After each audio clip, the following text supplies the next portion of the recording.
ഇടയ്ക്കിടയ്ക്ക് വായിൽ പുണ്ണ് വരിക, അതുപോലെ തന്നെ കൈകാലുകൾക്ക് ഇടയ്ക്കിടയ്ക്ക് തരിപ്പ് പോലെയുള്ള പ്രശ്നങ്ങൾ, ഓർമ്മക്കുറവ്, ഇതൊക്കെ വരുന്ന സമയത്ത് നമ്മൾ മിക്കവാറും പറയാറുണ്ട് വൈറ്റമിൻ B12 കുറവ് കൊണ്ടായിരിക്കും. അപ്പോൾ ഈ വൈറ്റമിൻ B12 കിട്ടാൻ വേണ്ടി നമ്മൾ എന്തൊക്കെ തരത്തിലുള്ള ഭക്ഷണങ്ങൾ കഴിക്കണം, അത് കുറഞ്ഞാൽ എന്തൊക്കെ ദോഷങ്ങളാണ് നമ്മുടെ ശരീരത്തിൽ ഉണ്ടാകുന്നത് എന്നൊക്കെ നമുക്ക് ഈ വീഡിയോയിലൂടെ നോക്കാം. ഞാൻ ഡോക്ടർ പ്രിയ, എയർവാ ഡയറ്റിലെ മെഡിക്കൽ ഓഫീസറാണ്. ഈ വൈറ്റമിനുകൾ നമ്മുടെ ശരീരത്തിൽ ഒരുപാട് ഫംഗ്ഷൻസും പ്രവർത്തനങ്ങളൊക്കെ ചെയ്യുന്ന ആളാണ്. അപ്പോൾ ഈ വൈറ്റമിനിൽ ഏറ്റവും ഇമ്പോർട്ടൻറ്റ് എന്ന് പറയുന്നത് വൈറ്റമിൻ ബി കോംപ്ലക്സുകളാണ്. അതിൽ വൈറ്റമിൻ B12 വളരെ ഇമ്പോർട്ടൻ്റ് ആയിട്ടുള്ള റോൾ നമ്മുടെ ശരീരത്തിൽ വഹിക്കുന്ന ഒന്നാണ്. ഇതിൽ കൊബാൾട്ട് എന്ന് പറയുന്ന ഒരു ലോഹത്തിന്റെ പ്രസൻസ് ഉള്ളത് കൊണ്ട് തന്നെ കൊബാൾട്ട് അമീൻ അല്ലെങ്കിൽ സൈനോ കൊബാലമീൻ എന്നൊക്കെ പേരിൽ അറിയപ്പെടുന്നുണ്ട്. നമ്മൾ കഴിക്കുന്ന ഭക്ഷണത്തിൽ വൈറ്റമിൻ B12 ഉണ്ടെങ്കിൽ അത് നമ്മുടെ കുടലിൽ വെച്ച് നമ്മുടെ ആമാശയത്തിൽ നിന്നുണ്ടാക്കുന്ന ഇൻട്രൻസിക് ഫാക്ടറിന്റെ സഹായത്തോടെ കൃത്യമായിട്ട് അബ്സോർബ് ചെയ്യും ബാക്കി പ്രവർത്തനങ്ങൾക്കൊക്കെ ഉപയോഗിക്കുകയാണ് ചെയ്യാറ്. അപ്പോൾ നമുക്ക് ആദ്യം തന്നെ ഈ വൈറ്റമിൻ B12 ഫങ്ഷൻസ് അല്ലെങ്കിൽ പ്രവർത്തനങ്ങൾ എന്തൊക്കെയാണെന്ന് നോക്കാം. ഒന്നാമതായിട്ട് നമ്മുടെ ചുവന്ന രക്താണുക്കൾ അല്ലെങ്കിൽ RBCയുടെ ആ ഒരു സൈസും വലുപ്പവും ഒക്കെ നിലനിർത്താൻ വേണ്ടി സഹായിക്കുന്നുണ്ട്. രണ്ടാമതായിട്ട് WBCയുടെ പ്രൊഡക്ഷന് വേണ്ടി സഹായിക്കുന്നുണ്ട്. WBCയുടെ പ്രൊഡക്ഷന് വേണ്ടി സഹായിക്കുന്നുണ്ടെങ്കിൽ എന്തായാലും നമുക്കൊരു ഇമ്മ്യൂണിറ്റിക്ക് വേണ്ടിയിട്ടും അല്ലെങ്കിൽ നമ്മുടെ രോഗപ്രതിരോധ ശേഷിക്ക് വേണ്ടിയിട്ട് ഫൈറ്റ് ചെയ്യാൻ വേണ്ടിയിട്ടും ഇത് സഹായിക്കുന്നുണ്ട്. അടുത്തതായിട്ട് നമുക്ക് നാഡികളുടെ പ്രവർത്തനത്തിന് വേണ്ടി സഹായിക്കുന്നത്. ഈ നാഡികളുടെ പ്രവർത്തനം എന്ന് പറയുമ്പോൾ നമ്മുടെ നാഡികൾ ചെറിയ ചെറിയ വയറ് പോലെയാണ്. വയറിന് നമ്മൾ നോക്കുകയാണെങ്കിൽ നമ്മുടെ ഇലക്ട്രിക് വയറിൻ്റെ ഉള്ളിൽ ചെമ്പ് കമ്പി അതിനെ കവർ ചെയ്യുന്ന ഒരു ഇൻസുലേറ്റർ ആയിട്ടുള്ള ഒരു മെറ്റീരിയൽ ഉണ്ടാവും. അതുപോലെ നമ്മുടെ നാഡികൾക്ക് പുറത്തൊരു കവറിങ് ഉണ്ട്, അതാണ് മൈലൈൻ ഷീത്ത് എന്ന് പറയുന്നത്. ഈ മൈലൈൻ ഷീത്തിൻ്റെ ആ ഒരു പ്രവർത്തനത്തിന് വേണ്ടിയിട്ടും അവരുടെ ആ ഒരു പ്രൊഡക്ഷന് വേണ്ടിയിട്ടും അവരുടെ ആ ഒരു സ്ട്രക്ചർ മെയിൻറ്റെയിൻ ചെയ്യാനും ഒക്കെ സഹായിക്കുന്ന ഒന്നാണ് വൈറ്റമിൻ B12. ഇത് കൂടാതെ തന്നെ നമ്മുടെ എനർജി പ്രൊഡക്ഷന് വേണ്ടി പ്രധാനമായിട്ടും നമ്മുടെ ഫാറ്റ് അതുപോലെ തന്നെ പ്രോട്ടീൻ്റെ ഒക്കെ മെറ്റബോളിസത്തിന് നടക്കാൻ വേണ്ടി സഹായിക്കുന്നുണ്ട്. അതോടൊപ്പം തന്നെ നമ്മുടെ ഹാർട്ടിൻ്റെ ഫംഗ്ഷൻ പ്രോപ്പറായിട്ട് നടക്കാൻ വേണ്ടി വൈറ്റമിൻ B12 സഹായിക്കുന്നുണ്ട്. നമ്മുടെ ഹാർട്ടിൻ്റെ ഫംഗ്ഷൻസ് ഒക്കെ പ്രോപ്പറായിട്ടാണോ നടക്കുന്നത് അല്ലെങ്കിൽ നമ്മുടെ ഹാർട്ട് കംപ്ലയിൻസ് ഒക്കെ വരുന്നുണ്ടോ എന്നുള്ളതിൻ്റെ ഒരു സൈനായിട്ട് കാണിക്കുന്ന ഒരു അമിനോ ആസിഡ്സ് ആണ് ഹോമോസിസ്റ്റീൻ എന്ന് പറയുന്നത്.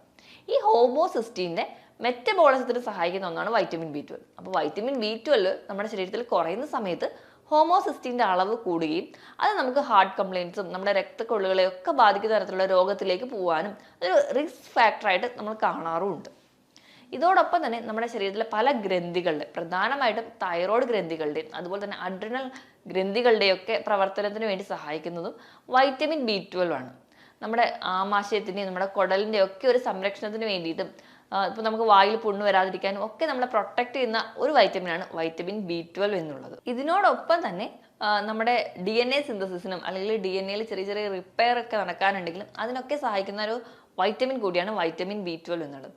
നമുക്ക് വേണ്ട നോർമൽ വൈറ്റമിൻ B12 ലെവൽ എന്ന് പറയുന്നത് 300 പൈക്കോഗ്രാം ആണ്, അല്ലെങ്കിൽ 0.3 മില്ലിഗ്രാം ആണ് നമുക്ക് വേണ്ടത്. അപ്പം നമ്മൾ നോർമലി വൈറ്റമിൻ B12 ഒന്ന് ടെസ്റ്റ് ചെയ്യാനോ ഒന്നും അങ്ങനെ പോകാറില്ല. പൊതുവേ ലക്ഷണങ്ങളൊക്കെ കേൾക്കുമ്പോൾ നമ്മൾ വൈറ്റമിൻ B12 കുറവാണ് അല്ലെങ്കിൽ ബി കോംപ്ലക്സ് വൈറ്റമിൻ്റെ ഒരു ഡെഫിഷ്യൻസി മൂലമാണ് എന്ന് പറഞ്ഞാണ് നമ്മൾ മിക്കവാറും എല്ലാവരും തന്നെ ട്രീറ്റ് ചെയ്യാറ്. അപ്പോൾ ഈ വൈറ്റമിൻ B12 കുറഞ്ഞാൽ നമ്മുടെ ശരീരത്തിൽ എന്തൊക്കെ ലക്ഷണങ്ങൾ കാണിക്കുമെന്ന് നോക്കാം. അപ്പോൾ ഒന്നാമതായിട്ട് പറയുകയാണെങ്കിൽ വായിൽ പുണ്ണ് ഇടയ്ക്കിടയ്ക്ക് വരിക, വിട്ട് മാറാതെ ഒരു പുണ്ണ് കഴിയുമ്പോഴത്തേക്കും അടുത്തത് വരിക, അല്ലെങ്കിൽ അത് റിക്കറൻ്റ് ആയിട്ട് നിൽക്കുക, വരുന്ന പുണ്ണ് തന്നെ ഉണങ്ങാൻ താമസിക്കുക, അങ്ങനത്തെ ഒരുപാട് പ്രശ്നങ്ങൾ. ഇപ്പോൾ വായിൽ പുണ്ണ് വന്നിട്ടുണ്ടെങ്കിൽ തന്നെ നമുക്ക് ഭക്ഷണം കഴിക്കാൻ തന്നെ ബുദ്ധിമുട്ടാണ്, അല്ലെങ്കിൽ നമുക്ക് സംസാരിക്കാൻ ബുദ്ധിമുട്ടാണ്. അപ്പം അതുകൊണ്ട് തന്നെ നമ്മൾ കേൾക്കുമ്പോൾ വായിൽ പുണ്ണ് നിസ്സാരമാണെങ്കിലും അത് ഒരുപാട് ബുദ്ധിമുട്ടുകൾ ഉണ്ടാക്കുന്ന ഒരു കണ്ടീഷനാണ്. അപ്പോൾ ഈ വായിൽ പുണ്ണിനോടൊപ്പം തന്നെ നമ്മുടെ നാവ് നല്ല രീതിയിൽ ചുമന്ന് തിളക്കമായിട്ട് നിൽക്കുന്ന ഒരു കണ്ടീഷൻ നമ്മൾ ഗ്ലോസൈറ്റിസ് എന്ന് പറയുന്നത്. അപ്പോൾ ഇതൊരു വൈറ്റമിൻ B12 കുറഞ്ഞുള്ള ആൾക്കാർ ഒരു റെഡ് ഫ്ലാഗ് സൈനായിട്ട് തന്നെ നമുക്ക് ഗ്ലോസൈറ്റിസിനെ പറയാൻ പറ്റും. ഇനി അടുത്തതായിട്ട് നമുക്ക് ഏറ്റവും കൂടുതലായിട്ട് കാണുന്ന ഒന്നാണ് അനീമിയ എന്നുള്ളത്. അപ്പോൾ വൈറ്റമിൻ B12 ഞാൻ തുടക്കത്തിലേ പറഞ്ഞിട്ടുണ്ടായിരുന്നു നമ്മുടെ ചുവന്ന രക്താണുക്കളുടെ ആ ഒരു ഷേപ്പ് മെയിൻറ്റെയിൻ ചെയ്യാനൊക്കെ സഹായിക്കുന്നുണ്ട്.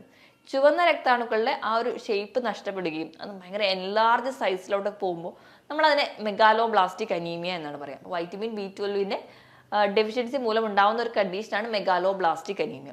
അത് നമ്മൾ പറയുകയാണെങ്കിൽ അതിൽ ഒരുപാട് ഫാക്ടേഴ്സ് വരുന്നുണ്ട്. അപ്പോൾ ഈ മെഗാലോബ്ലാസ്റ്റിക് അനീമിയയിൽ തന്നെ ഏറ്റവും സ്പെസിഫിക് ആയിട്ട് പെർനീഷ്യസ് അനീമിയ എന്ന് പറയുന്ന ഒരു കണ്ടീഷന് കാരണവും ഈ വൈറ്റമിൻ B12 ഡെഫിഷ്യൻസിയാണ്. നമ്മുടെ ശരീരത്തിൽ ഇൻട്രൻസിക് ഫാക്ടർ എന്ന് പറയുന്ന ഒരു കണ്ടന്റ് നമ്മുടെ ആമാശയത്തിൽ ഉണ്ടാകുന്നതാണ് നമ്മുടെ വൈറ്റമിൻ B12 അബ്സോർപ്ഷന് സഹായിക്കുന്നത്. അപ്പോൾ ഇൻട്രൻസിക് ഫാക്ടർ കുറയുമ്പോൾ വൈറ്റമിൻ B12 കുറയുന്നു. അതുമൂലം ഉണ്ടാകുന്ന അനീമിയകളെ നമ്മൾ സ്പെസിഫിക് ആയിട്ട് പറയുന്നതാണ് പെർനീഷ്യസ് അനീമിയ. അപ്പം അങ്ങനെയും ഒരു കാരണം ഉണ്ടാവുന്നുണ്ട്. ഇനി അടുത്തതായിട്ട് ഞാൻ പറഞ്ഞതുപോലെ നാഡികളുടെ പ്രവർത്തനത്തിന് വളരെ ഇമ്പോർട്ടൻ്റ് ആണ്.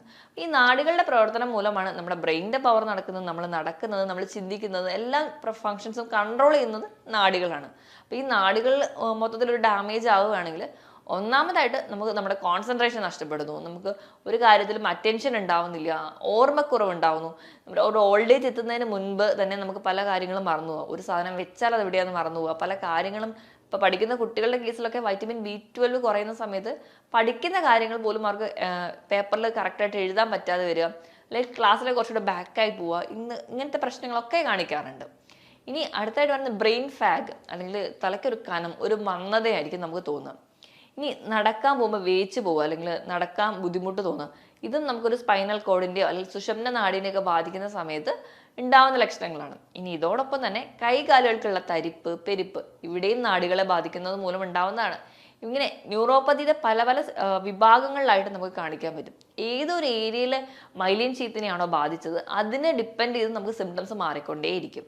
ഇപ്പം സ്പൈനൽ കോഡിലാണെങ്കിൽ നമുക്ക് നടക്കാൻ കട്ടിലേ നിന്നൊക്കെ എണീക്കുന്ന ആ ഒരു സമയത്ത് പെട്ടെന്ന് വേച്ച് പോവുക, അല്ലെങ്കിൽ നടക്കാൻ പോകുന്ന സമയത്ത് പെട്ടെന്ന് ബാലൻസ് തെറ്റി പോവുക, ഇങ്ങനത്തെ ലക്ഷണങ്ങളായിട്ടായിരിക്കും പ്രസന്റ് ചെയ്യുക. അപ്പം ഈ പറഞ്ഞ കാര്യങ്ങളൊക്കെ നമുക്ക് വൈറ്റമിൻ B12 കുറയുമ്പോൾ ഉണ്ടാവുന്നതാണ്.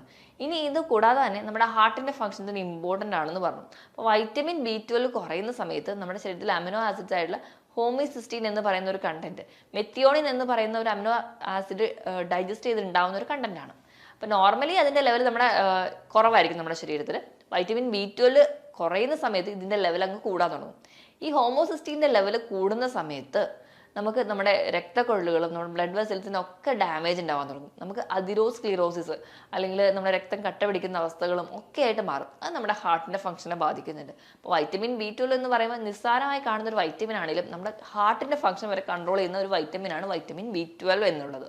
ഈ പറഞ്ഞ ലക്ഷണത്തോടൊപ്പം തന്നെ ഈ പെരിഫറൽ ന്യൂറോപ്പതിയോട് കൂടെ തന്നെ ഒപ്റ്റിക് ന്യൂറോപ്പതി, നമ്മുടെ കണ്ണിന്റെ കാഴ്ച മങ്ങുക, അല്ലെങ്കിൽ നമുക്ക് ഇപ്പോൾ അനീമിയ, നേരത്തെ പറഞ്ഞ പോലെ മെഗാലോബ്ലാസ്റ്റിക് അനീമിയ അല്ലെങ്കിൽ പെർനീഷ്യസ് അനീമിയ ഒക്കെ പ്രസന്റ് ചെയ്യുന്നുണ്ട്. അനീമിയയുടെ ലക്ഷണങ്ങളായിട്ടുള്ള ഭയങ്കരമായുള്ള ക്ഷീണം, തലയ്ക്കൊരു കനം പോലെ, തലവേദന, ചെവിയിലൊരു മൂളല്, മരവിപ്പ് പോലെയുള്ള ലക്ഷണങ്ങൾ കാണിക്കാറുണ്ട്.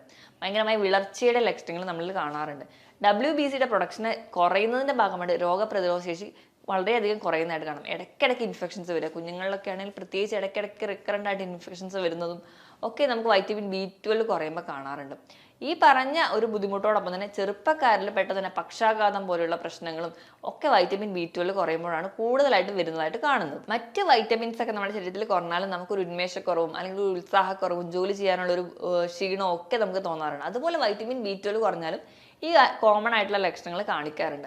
തൈറോയ്ഡ് ഗ്രന്ഥിയുടെയും അതുപോലെ തന്നെ അഡ്രിനൽ ഹോർമോൺസിന്റെ ഒക്കെ ആ ഒരു വേരിയേഷൻസ് കാണിക്കുന്നത് കൊണ്ട് തന്നെ നമുക്ക് anxiety, depressions, mood disorder, irritability പോലെയുള്ള മാനസിക പ്രശ്നങ്ങളും വൈറ്റമിൻ B12 കുറഞ്ഞാലും ഉണ്ടാവും. അപ്പോൾ ഒരു ആൾക്ക് നമ്മുടെ അടുത്ത് വരുന്ന അല്ലെങ്കിൽ നമ്മുടെ ചുറ്റുപാടിലും ഏതെങ്കിലും ഒരാൾക്ക് ന്യൂറോപ്പതിയുടെ സിംറ്റംസ് ഉണ്ട്, അതുപോലെ തന്നെ നമുക്ക് ഇങ്ങനെ ഡിപ്രഷൻ പോലെയുള്ള മൂഡ് സ്വിങ്സുകൾ കാണിക്കാറുണ്ട്. ഇതിനോടൊപ്പം തന്നെ നമുക്ക് അനീമിയ അല്ലെങ്കിൽ ഒരു ഉന്മേഷക്കുറവ്, ഒരു ഉത്സാഹക്കുറവ്, ഭയങ്കര ക്ഷീണം, പേശികൾക്ക് വേദന, ഈ പറയുന്ന പ്രശ്നങ്ങളും നമുക്ക് നടക്കാൻ പോകുമ്പോൾ വേച്ചു പോകുന്ന പ്രശ്നങ്ങളും ഒക്കെ കാണിക്കുന്നതെങ്കിൽ മിക്കവാറും അവർക്ക് ഒരു വൈറ്റമിൻ B12 ഡെഫിഷ്യൻസി ആയിരിക്കും. ഇതോടൊപ്പം തന്നെ നമ്മുടെ ആമാശയത്തിനെയും കുടലിനെയും ഒക്കെ ബാധിക്കുന്ന രീതിയിലും അതോടൊപ്പം തന്നെ വായിൽ പുണ്ണ് വരിക, ഈ പറയുന്ന ലക്ഷണങ്ങളും കൂടെ കാണിക്കാറുണ്ട്. അപ്പോൾ ഇങ്ങനത്തെ പ്രശ്നങ്ങളൊക്കെ കാണുമ്പോൾ ഇത് ആർക്കാണ് കൂടുതലായിട്ടും വൈറ്റമിൻ B12 കുറയുന്നതെന്ന് നോക്കാം.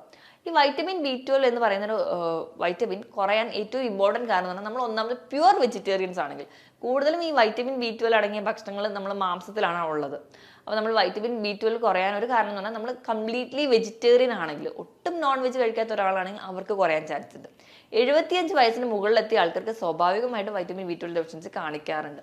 ഇത് കൂടാതെ തന്നെ വൈറ്റമിൻ B12 അബ്സോർബ് ചെയ്യണമെങ്കിൽ നമ്മുടെ കുടലിലെ ഇൻട്രൻസിക് ഫാക്ടർ എന്ന് പറയുന്ന ഒരു കണ്ടന്റ് വേണം. അപ്പോൾ നമ്മുടെ കുടലുമായി ബന്ധപ്പെട്ട എന്തെങ്കിലും രോഗങ്ങൾ, കോൺസ് ഡിസീസ്, സീലിയാക് ഡിസീസ്, അല്ലെങ്കിൽ ഇപ്പം എന്തെങ്കിലും സർജറി ഒക്കെ കുടലിന് ചെയ്ത ആൾക്കാരാണെങ്കിൽ ഇവർക്കൊക്കെ ഒരു വൈറ്റമിൻ B12 ഡെഫിഷ്യൻസി കാണിക്കാറുണ്ട്. ഈ പറഞ്ഞ കൂട്ടുകാരോടൊപ്പം തന്നെ അധികമായിട്ട് മദ്യപാനം ശീലമുള്ള ആൾക്കാർ, കണ്ടിന്യൂസ് ആയിട്ട് ഓറൽ കോൺട്രാസെപ്റ്റീവ് പിൽസ് കഴിക്കുന്ന ആൾക്കാർ, അതുപോലെ തന്നെ ആവശ്യമില്ലാതെ മരുന്ന് കഴിക്കുന്ന ആൾക്കാർ, ഡോക്ടറെ പ്രിസ്ക്രിപ്ഷൻ ഒന്നും കൂടാതെ മരുന്ന് കഴിക്കുന്ന ആൾക്കാർക്ക് നമ്മുടെ ആമാശയത്തിൽ കൃത്യമായിട്ടൊരു ബാക്ടീരിയകളൊന്നും ഇല്ലെങ്കിൽ, അല്ലെങ്കിൽ നമുക്ക് ഗുണകരമായിട്ടുള്ള ബാക്ടീരിയകളൊക്കെ നശിച്ചു പോകുന്നതിന്റെ ഭാഗമായിട്ട് കറക്റ്റായിട്ട് ഈ ഒരു വൈറ്റമിൻ B12 അബ്സോർപ്ഷൻ നടക്കാതെ വരികയും അങ്ങനെയും ഈ ഒരു വൈറ്റമിൻ B12 ഡെഫിഷ്യൻസി കാണിക്കാറുണ്ട്. അപ്പം എന്ത് തരത്തിലുള്ള ഭക്ഷണമാണ് കഴിക്കേണ്ടത് എന്ന് നമുക്ക് നോക്കാം. ഏറ്റവും ഇമ്പോർട്ടൻ്റ് ആയിട്ടുള്ള നോൺ വെജ് ഫുഡ് തന്നെയാണ്. ബീഫ് അല്ലെങ്കിൽ ചിക്കൻ പോലെയുള്ള പ്രോട്ടീൻസ്, മുട്ടയുടെ മഞ്ഞ, അതുപോലെ പാൽ ഉൽപ്പന്നങ്ങൾ, പനീർ, തൈര്, ചീസ് ഇവയിലൊക്കെ B12 അടങ്ങിയിട്ടുണ്ട്. ഇലക്കറികളിലും ധാരാളമായിട്ട് വൈറ്റമിൻ B12 അടങ്ങിയിട്ടുണ്ട്. അപ്പോൾ നമ്മുടെ വൈറ്റമിൻ B12 ഡെഫിഷ്യൻസി കാണിക്കുന്ന ആൾക്കാരാണെങ്കിൽ നിർബന്ധമായിട്ടും ഈ ഒരു ഭക്ഷണങ്ങളാണ് കഴിക്കേണ്ടത്. ഇപ്പോൾ കംപ്ലീറ്റ്ലി ഒരു വെജിറ്റേറിയൻ ആണെങ്കിൽ അവർ കംപ്ലീറ്റ്ലി ഈ ഒരു ഭക്ഷണങ്ങളൊന്നും കഴിക്കുന്നുണ്ടാവില്ല. അപ്പം അങ്ങനെയുള്ള ആൾക്കാർക്ക് വേണ്ടി ഫോർട്ടിഫൈഡ് ചെയ്തിട്ടുള്ള സിറിയൽസും പൾസസും ഒക്കെ ഉണ്ട്. ഈ വൈറ്റമിൻ B12ന്റെ കണ്ടന്റ് അടങ്ങിയിട്ടുള്ള സിറിയൽസും പൾസസും ഉണ്ട്. അപ്പോൾ അത് നിങ്ങൾ കഴിക്കേണ്ടതാണ്. ഇപ്പം അതും അല്ലെങ്കിൽ കറക്റ്റായിട്ട് ഒരു ഡോക്ടറോട് അഡ്വൈസ് പ്രകാരം തന്നെ വൈറ്റമിൻ B12ന്റെ ടാബ്ലറ്റ്സുകൾ നിങ്ങൾ നിർബന്ധമായിട്ടും കഴിക്കുക. ഇല്ലെങ്കിൽ ഈ പറയുന്ന കോംപ്ലിക്കേഷൻസ് നമുക്ക് ഒരു പ്രായം എത്തുന്നതിൻ്റെ മുൻപ് തന്നെ വരാം. ഇനി കറക്റ്റായിട്ട് വൈറ്റമിൻ B12ന്റെ ഒരു അബ്സോർപ്ഷൻ നടക്കണമെങ്കിൽ നമ്മുടെ ശരീരത്തിൽ ആ ഒരു pH മെയിൻറ്റെയിൻ ചെയ്യണം. നമ്മുടെ ആമാശയത്തിൻ്റെ pH മെയിൻറ്റെയിൻ ചെയ്യാൻ വേണ്ടിയിട്ട് പൊട്ടാസ്യം അടങ്ങിയിട്ടുള്ള ഭക്ഷണങ്ങൾ നിർബന്ധമായിട്ടും കഴിക്കുക. ഇതിനോടൊപ്പം തന്നെ അപ്പം പൊട്ടാസ്യം അടങ്ങിയ ഭക്ഷണങ്ങൾ എന്ന് പറയുമ്പോൾ ഉലുവ, മാതളം, കരിക്ക്, ഏത്തപ്പഴം ഇവയിലൊക്കെ പൊട്ടാസ്യം അടങ്ങിയിട്ടുണ്ട്. നമ്മൾ കഴിക്കുമ്പോൾ മാക്സിമം ഇതൊക്കെ ഉൾപ്പെടുത്താൻ വേണ്ടി ശ്രദ്ധിക്കുക. അപ്പം നമ്മുടെ ആമാശയത്തിൻ്റെ pH കറക്റ്റായിരിക്കും, കറക്റ്റായിട്ട് ഒരു അബ്സോർപ്ഷനെ നടക്കാൻ സഹായിക്കും. ഇനിയിപ്പം അസിഡിറ്റി, ഗ്യാസ്ട്രൈറ്റിസ് പോലെയുള്ള ആൾക്കാരാണെങ്കിൽ കഴിവതും ഈ ഒരു ജങ്ക് ഫുഡുകൾ കംപ്ലീറ്റ്ലി ഒഴിവാക്കുക. ജങ്ക് ഫുഡുകൾ ഒഴിവാക്കിയിട്ട് കുറച്ചുകൂടെ ഹെൽത്തി ആയിട്ട് നമ്മുടെ വീട്ടിലൊക്കെ ഉള്ള ഭക്ഷണങ്ങൾ തന്നെ കഴിക്കാൻ വേണ്ടി ശ്രദ്ധിക്കുക. ഇനി ഇതോടൊപ്പം തന്നെ നമ്മുടെ ആമാശയത്തിൻ്റെ ഒരു പ്രോപ്പർ ആയിട്ടുള്ള ആ ഒരു ഡൈജഷൻ പ്രോസസ്സ് നടക്കാൻ വേണ്ടിയിട്ട് നമുക്ക് പ്രോബയോട്ടിക്സ് വളരെ ഇമ്പോർട്ടൻ്റ് ആണ്. അപ്പോൾ പ്രോബയോട്ടിക്സിൻ്റെ ഇമ്പോർട്ടൻസ് ഉള്ളതുകൊണ്ട് തന്നെ പുളിയില്ലാത്ത തൈര് ദിവസവും കഴിക്കുന്നത് ഏറ്റവും ഉത്തമമാണ്. അതോടൊപ്പം തന്നെ നമുക്ക് പഴങ്കഞ്ഞി, നമ്മുടെ വീട്ടിൽ തന്നെ ഉണ്ടാക്കുന്ന നല്ലെണ്ണ കൊണ്ട് ഉപയോഗിച്ചുണ്ടാക്കുന്ന അച്ചാറുകൾ, ഉപ്പിലിട്ടുള്ള ക്യാബേജുകൾ, ക്യാരറ്റ് ഇവയൊക്കെ ഒരു പ്രോബയോട്ടിക് ആയിട്ട് ആക്ട് ചെയ്യും. ഈ പ്രോബയോട്ടിക്കിനെ സപ്പോർട്ട് ചെയ്യുന്നവരെ നമ്മൾ പ്രീബയോട്ടിക്സ് എന്നാണ് പറയാം. പ്രീബയോട്ടിക് ആയിട്ടുള്ളതാണ് പുളിപ്പിച്ചിട്ടുള്ള മാവ് കൊണ്ടുണ്ടാക്കുന്ന ഇഡ്ഡലി, ദോശ, അപ്പം ഇവയൊക്കെ പ്രീബയോട്ടിക് ആണ്. അപ്പോൾ നമ്മൾ കഴിക്കുന്ന ഭക്ഷണത്തിൽ നമ്മൾ വൈറ്റമിൻ B12 അടങ്ങിയത് മാത്രം കഴിച്ചാൽ പോരാ, അതിനെ സപ്പോർട്ട് ചെയ്യാൻ വേണ്ടി പ്രോബയോട്ടിക്കും പ്രീബയോട്ടിക്കും പൊട്ടാസ്യം അടങ്ങിയിട്ടുള്ള ഭക്ഷണങ്ങൾ കൂടെ കഴിക്കേണ്ടതാണ്. ഇങ്ങനെയൊക്കെ നമ്മുടെ ഭക്ഷണമൊക്കെ ഇത് നിയന്ത്രിക്കുകയാണെങ്കിൽ ഒരു പരിധി വരെ നമുക്ക് വൈറ്റമിൻ B12 ഡെഫിഷ്യൻസി ഓവർകം ചെയ്യാൻ പറ്റും. അതോടൊപ്പം നമ്മൾ ഹെൽത്തി ആയിട്ടിരിക്കുക. നമ്മൾ എന്ത് ഭക്ഷണം കഴിച്ചാലും നമ്മൾ ഹെൽത്തി ആയിട്ട് ഇരിക്കുകയാണെങ്കിൽ, നമ്മുടെ ബോഡി വെയിറ്റ് റെഗുലേറ്റ് ചെയ്തിട്ടുണ്ടെങ്കിൽ, നമ്മൾ ആവശ്യത്തിന് വെള്ളം കുടിക്കുക, ഒരാഴ്ചയിൽ 5 ദിവസമെങ്കിലും കൃത്യമായ ഒരു വ്യായാമം കൂടി ഉണ്ടെങ്കിൽ നമ്മുടെ ശരീരം കറക്റ്റ് ഒരു കംപ്ലീറ്റ്ലി ഒരു ഹെൽത്തി സൈക്കിളിലൂടെ പോവുള്ളൂ. അപ്പോൾ ഈ പറഞ്ഞ കാര്യങ്ങളൊക്കെ മെയിൻറ്റെയിൻ ചെയ്യുകയാണെങ്കിൽ നമ്മൾ ഹെൽത്തി ആയിട്ട് ഇരിക്കാനും പറ്റും. ഞാൻ ഈ പറഞ്ഞ കാര്യത്തിൽ എന്തെങ്കിലും ഡൗട്ട് ഉണ്ടെങ്കിൽ താഴെ കാണുന്ന നമ്പറിൽ കോൺടാക്ട് ചെയ്യുക. മറ്റൊരു ഹെൽത്ത് ടോപ്പിക്കുമായിട്ട് വീണ്ടും കാണുന്നത് വരെ നന്ദി.